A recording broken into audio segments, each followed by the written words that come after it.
삼성중공업은 기다리는 대신 칼을 뽑았습니다. 그것도 2번씩이나. 왜 수천억짜리 배를 완성하고도 돈을 돌려보냈을까요? 2025년 초 두바이 선주가 잔금을 미루는 사이 미국 재무부가 그 선주를 제재 명단에 올렸습니다. 배 한 척이 축구장 30개를 이어붙인 크기였지만 삼성은 한치의 망설임도 없이 계약을 끊었습니다. 그리고 그 배는 곧바로 더 비싼 값에 팔렸습니다. 위기가 수익이 된 K조선의 냉혹한 생존 공식, 함께 알아보도록 하겠습니다. 2025년 초 두바이의 선사 메리트론이 발주한 15만 7천 톤급 초대형 유조선 2척이 거제도 조선소 안벽에 나란히 완성돼 있었습니다. 배 한 척의 길이만 해도 축구장 30개를 이어붙인 규모입니다. 그 거대한 쇳덩어리 2개가 통째로 발목 잡힐 위기였습니다. 잔금이 들어오지 않았습니다. 선주 측은 차일피일 핑계를 댔고 삼성중공업은 조용히 상황을 읽기 시작했습니다. 그리고 얼마 지나지 않아 미국 재무부가 방아쇠를 당겼습니다. 메리트론이 이란산 석유를 몰래 실어 나른 혐의로 국제 제재 명단에 올라버린 겁니다. 만약 이 사실을 모른 척 계약을 유지했다면 삼성중공업은 미국발 금융 제재의 불똥을 함께 뒤집었을 뻔했습니다. 한국조선업이 10년 전이었다면 어땠을까요? 2010년대 중반 해양 플랜트 사태로 조선소들이 줄줄이 무너지던 시절 잔금 한 푼이 아쉬워 울며 겨자 먹기로 버티던 기억이 아직 생생합니다. 그때의 한국조선업은 철저한 이율이었습니다. 하지만 지금은 다릅니다. 삼성중공업은 선주가 소송 카드를 꺼내드는 순간에도 흔들리지 않았습니다. 계약서에 명시된 권리를 무기로 단호하게 계약을 해지했고 법원에 가처분 신청마저 쳐냈습니다. 세계 최고 수준의 기술력과 철저한 법적 장치가 뒷받침됐기에 가능한 결단이었습니다. 그 결단이 얼마나 정확했는지는 이후에 벌어진 일이 증명합니다. 제재의 지뢰밭을 피한 이 냉혹한 손절은 한국조선업이 진정한 갑으로 진화했음을 세계에 알린 첫 번째 신호탄이었습니다. 이 이야기를 제대로 이해하려면 먼저 한 가지 질문에서 시작해야 합니다. 왜 하필 한국이었을까요? 왜 삼성중공업은 세계 최고의 선주들이 줄을 서서 기다리는 조선소가 됐을까요? 답은 거제도에 있습니다. 경상남도 남해안 끝자락, 육지와 다리 하나로 이어진 섬. 이 작은 섬 안에 세계 최대 규모의 조선소 2곳이 나란히 들어서 있습니다. 삼성중공업과 대우조선해양, 지금의 하나오션입니다. 서울 여의도 면적의 10배가 넘는 부지에 수십만 톤짜리 배를 동시에 여러 척 건조할 수 있는 도크가 줄지어 서 있습니다. 이런 인프라를 단기간에 따라 만들 수 있는 나라는 지구상에 사실상 없습니다. 한국이 조선 강국이 된 건 우연이 아닙니다. 1970년대 아무것도 없던 남해안 갯벌에 국가가 전략적으로 조선소를 밀어 넣었습니다. 반세기가 지난 지금 그 선택은 세계 조선 시장 점유율 1위라는 성적표로 돌아왔습니다. 기술 인력, 후판 강제 공급망, 블록 제조 협력사까지 조선소 하나를 중심으로 수십 년에 걸쳐 쌓아올린 산업 생태계가 거제도 한 곳에 압축돼 있습니다. 여기에 결정적인 변수가 하나 더 있습니다. 바로 지금이 조선업 역사상 보기 드문 슈퍼사이클의 한복판이라는 사실입니다. 전 세계 조선소의 도크는 이미 2027년, 2028년까지 꽉 찼습니다. 3배를 주문해도 최소 3년을 기다려야 받을 수 있는 구조입니다. 공급은 제한돼 있고 수요는 폭발하는 상황. 이 조건이 한국 조선소에 전례 없는 협상력을 안겨줬습니다. 돈을 아무리 많이 줘도 배를 빨리 받을 수 없는 시대. 완성된 배 한 척은 그 자체로 황금이 됐습니다. 삼성중공업이 계약을 끊을 수 있었던 배경엔 반세기에 걸쳐 쌓아올린 이 거대한 구조적 힘이 있었습니다. 2025년 2월 삼성중공업 법무팀은 조용히 움직이기 시작했습니다. 겉으로는 평온해 보였지만 내부에서는 치밀한 계산이 돌아가고 있었습니다. 메리트론이 잔금을 미루는 동안 미국 재무부의 제재 명단은 조용히 업데이트되고 있었습니다. 제재란 단순한 경고가 아닙니다. 미국이 특정 기업이나 개인을 제재 명단에 올리는 순간 전 세계 어떤 금융기관도 그들과 거래할 수 없게 됩니다. 달러로 움직이는 국제 해운업에서 이건 사실상 사형 선고입니다. 그리고 만약 삼성중공업이 제재의 대상과 계약을 유지했다면 그 불똥은 고스란히 한국 기업에게 튀었을 겁니다. 삼성중공업은 망설이지 않았습니다. 잔금이 들어오지 않은 첫 번째 배의 계약을 해지했습니다. 한 달 뒤 2번째 배도 똑같이 끊었습니다.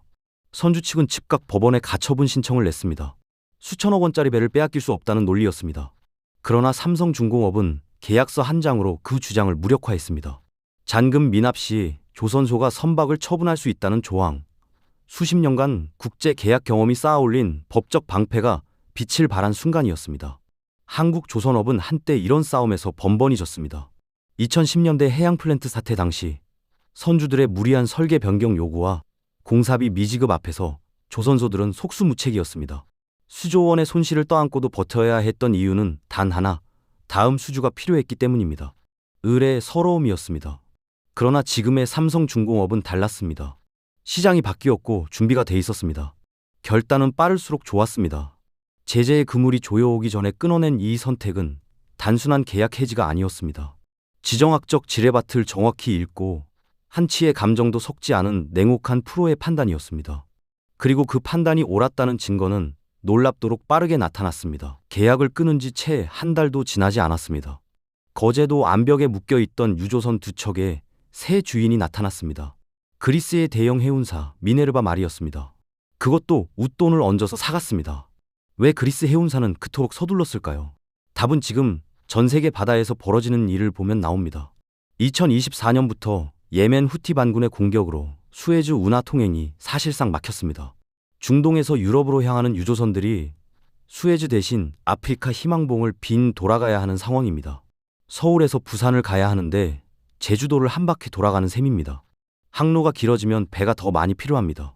전 세계적으로 유조선이 극도로 부족해진 이유입니다. 여기에 조선업 슈퍼사이클이 겹쳤습니다. 클락슨 신조선과 지수, 쉽게 말해 3배의 가격을 보여주는 지표가 2023년 이후 가파르게 치솟았습니다.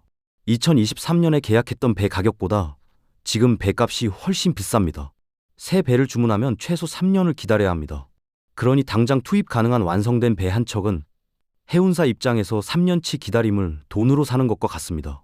삼성중공업 입장에서는 그야말로 완벽한 구조였습니다. 2023년 시세로 계약했던 배를 2025년 오른 시세로 다시 팔았습니다. 선수금은 이미 받아뒀고 새 계약에서 더 높은 가격을 받았습니다. 위약금까지 챙긴 셈이니 사실상 같은 배로 2번 수익을 낸 구조입니다.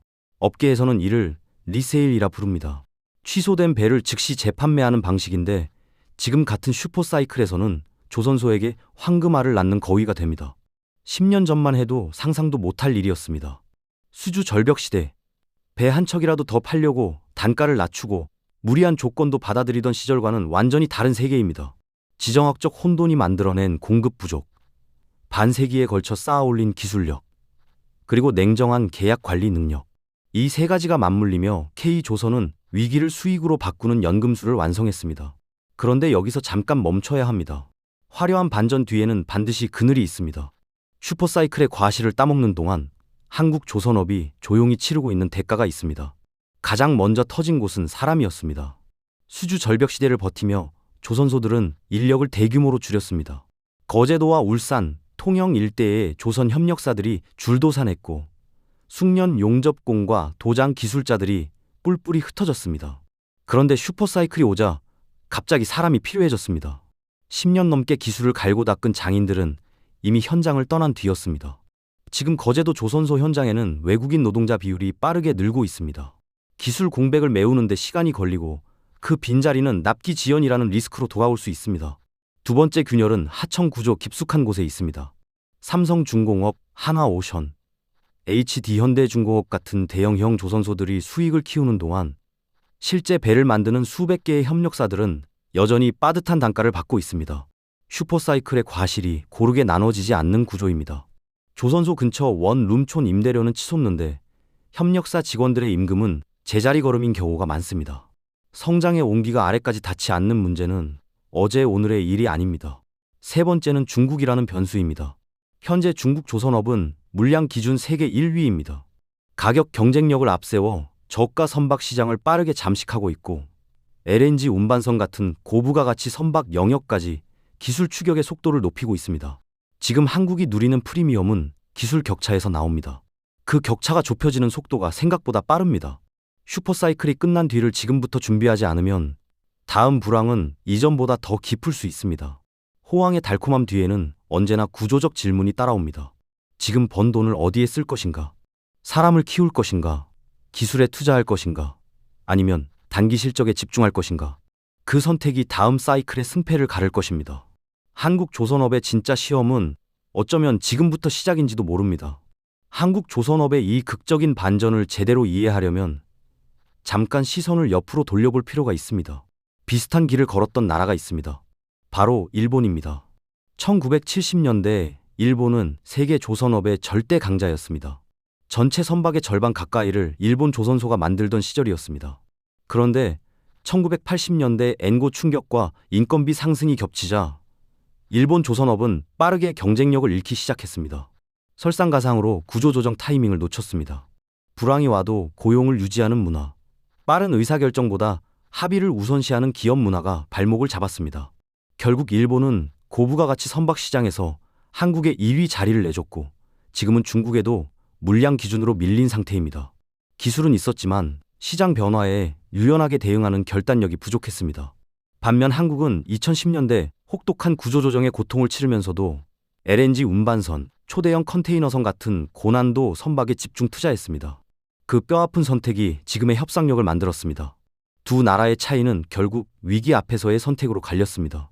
일본이 현상 유지를 택했다면 한국은 고통스러운 전환을 택했습니다.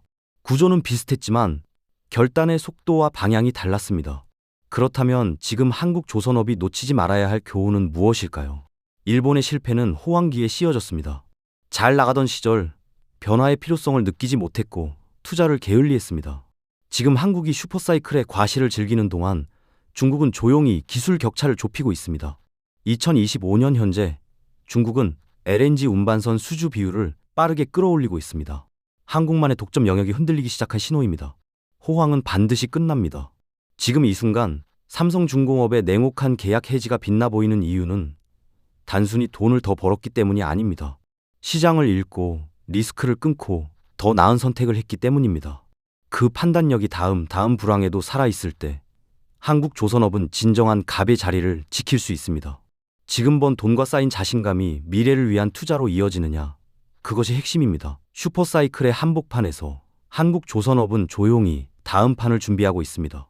화려한 수주 소식 뒤편에서 미래를 바꿀 변화의 씨앗들이 하나씩 싹을 틔우고 있습니다. 가장 주목할 변화는 선박의 연료가 바뀌고 있다는 점입니다. 전 세계 해운업계는 지금 탄소 배출 규제라는 거대한 파도를 마주하고 있습니다. 국제해사기구 IMO가 2050년 탄소 중립을 선언하면서 기존 벙커 CU로 움직이던 선박들이 LNG, 암모니아, 메탄올 연료로 빠르게 전환되고 있습니다. 이 전환이 한국 조선업에는 또 하나의 기회입니다. LNG 운반선과 LNG 추진선 건조 기술에서 한국은 여전히 세계 최고 수준을 유지하고 있습니다. HD 현대중공업과 하나오션은 이미 암모니아 추진선, 메탄올 추진선 개발에 수천억 원을 쏟아붓고 있습니다. 다음 세대의 배를 먼저 만드는 나라가 다음 슈퍼사이클의 주인이 된다는 걸 한국 조선업은 경험으로 알고 있습니다. 두 번째 변화는 스마트 조선소입니다. 인력 부족 문제를 해결하는 열쇠가 여기 있습니다. 삼성중공업은 이미 용접 로봇과 AI 기반 품질 검사 시스템을 현장에 도입했습니다. 사람 손으로 하던 위험하고 정밀한 작업을 로봇이 대신하는 구조로 바꾸는 중입니다. HD 현대중공업의 울산 조선소에서는 디지털 트윈 기술로 가상 공간에서 배를 먼저 만들어보고 오류를 줄이는 시스템을 운용하고 있습니다. 숙련 인력이 줄어드는 현실을 기술로 메우는 전략입니다. 10년 뒤 조선소의 풍경은 지금과 전혀 다를 것입니다. 세 번째는 지정학적 수혜입니다. 미국이 중국산 선박에 대한 항만 입항 수수료를 대폭 올리는 정책을 추진하면서 미국 해군과 민간 해운사들이 한국 조선소에 눈을 돌리고 있습니다. 실제로 미국 해군 함정 MRO, 즉 유지 보수 수리 사업에 한국 조선소들이 참여하는 방안이 논의되고 있습니다. 한미 동맹이라는 정치적 신뢰가 경제적 수주로 이어지는 새로운 흐름입니다. 지정학이 만들어낸 위기를 기회로 바꾼 삼성중공업의 사례처럼 한국 조선업은 국제 질서의 재편 속에서도 영리하게 자리를 잡아가고 있습니다. 변화는 이미 시작됐습니다. 친환경 연료, 스마트 기술, 지정학적 수혜라는 세 축이 맞물리며 한국 조선업의 다음 챕터가 쓰이고 있습니다.